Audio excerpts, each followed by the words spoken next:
Shalom pemirsa yang diberkati Tuhan. Kembali kita bertemu dalam pelajaran Sekolah Sahabat di sore hari ini. Dan ini adalah pelajaran yang terakhir dalam 1 minggu tentang Bapa, Anak, dan Roh Kudus. Sebelum kita lanjutkan pelajaran ini, saya mengundang kita akan berdoa. Bapa di surga, terima kasih Tuhan. 1 minggu sudah Engkau memberikan kami kesempatan untuk menjalani setiap aktivitas kami. Dan sampailah kami di penghujung minggu ini, kami telah melewatinya dengan penuh sukacita. Saatnya kami akan masuk untuk beribadah, menyembah, memuji Engkau sepanjang hari Sabat. Biarlah Tuhan akan memberikan kepada kami kekuatan dan semangat untuk boleh melakukan perbaktian kami, ibadah kami dalam 1 hari ke depan. Inilah doa kami di dalam nama Yesus kami berdoa. Amin. Pelajaran Sekolah Sahabat Jumat 13 Desember 2024. Ini adalah seputar pendalaman apa yang kita pelajari dalam 1 minggu ini. Bapak Ibu Saudara-saudaraku, bila mana kita ingin memperkembang pengetahuan kita tentang pelajaran-pelajaran tentang kealahan, yaitu tentang Bapa, Anak, dan Roh Kudus, mari kita akan membaca buku-buku yang dituliskan oleh Ellen G. White yang berjudul Janganlah Gelisah Hatimu, halaman 304-326, dan juga dalam buku Alfa dan Omega jilid 6.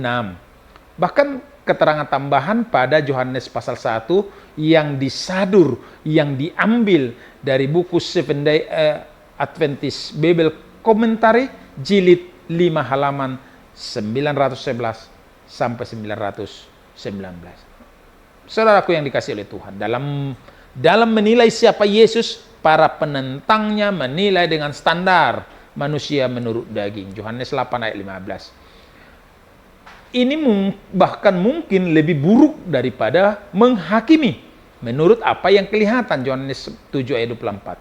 Di sini mereka menggunakan kriteria daging, manusia yang telah jatuh ke dalam dosa, di dalam dunia yang telah jatuh tanpa kendali Roh Kudus. Lihat Yohanes 3 ayat 3-7.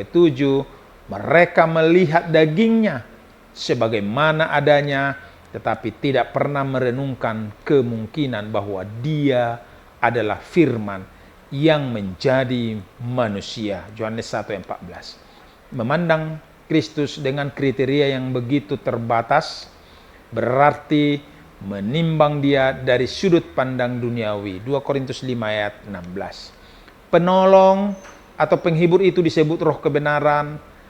Pekerjaannya ialah menerangkan dan mempertahankan kebenaran.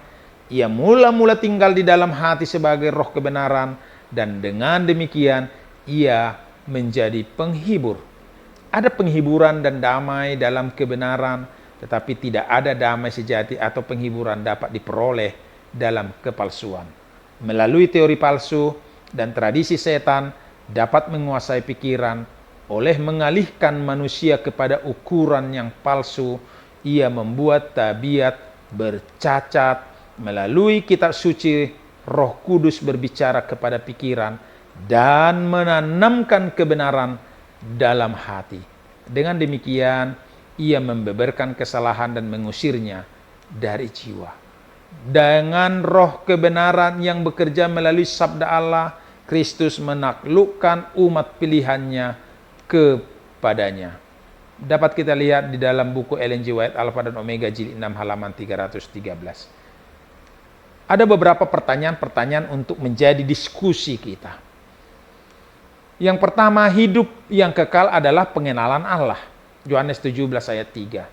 Apakah artinya mengenal Allah? Bukan sekedar mengetahui fakta-fakta tertentu tentang Dia, yaitu bahwa Dia adalah Allah yang perkasa penuh kasih atau Allah yang adil. Jika seseorang bertanya kepadamu, apakah engkau mengenal Allah? Apakah engkau yang akan engkau katakan? Bagaimanakah Yesus cocok dengan jawabanmu? Yang kedua, dalam istilah praktis, apakah yang tersirat dari perkataan Yesus, firman-Mu adalah kebenaran, Yohanes 17 ayat 17. Yesus berdoa, aku tidak berdoa supaya engkau mengeluarkan mereka dari dunia, tetapi supaya engkau melindungi mereka dari yang jahat. Yohanes 17 ayat 15. Bagaimanakah pilihan kita sendiri berdampak pada seberapa baik doa ini dapat dijawab dalam kehidupan kita. Demikianlah seluruh rangkaian pelajaran kita dalam 1 minggu ini. Semoga boleh kita mendapatkan pencerahan yang lebih daripada Tuhan atas segala yang dirancangnya melalui pelajaran tentang ketuhanan Bapa, Anak, dan Roh Kudus. Semoga Tuhan memberkati kita. Amin. Kita tutup di dalam doa. Terima kasih Tuhan sudah memberikan kami kesempatan untuk menikmati peribadatan kami di dalam malam pembukaan Sabat ini. Kami bersyukur atas semua berkat Tuhan. Terpujilah Engkau Tuhan, dan bimbing kami supaya kami tidak menyimpang dari setiap kebenaran-Mu Tuhan. Apabila ada di antara kami yang mendengarkan ini mengalami berbagai-bagai pencobaan, masalah, gangguan, bahkan sakit penyakit, biarlah Tuhan berikan mujizat-Mu yang kudus. Angkat penyakit mereka dan kuatkan mereka. Semoga melalui kehidupan keimanan mereka, mereka akan bertambah kuat, sehat, dan memuliakan nama-Mu. Terpujilah Engkau ya Bapa, jadilah kehendak-Mu di dalam nama Yesus kami berdoa. Amin.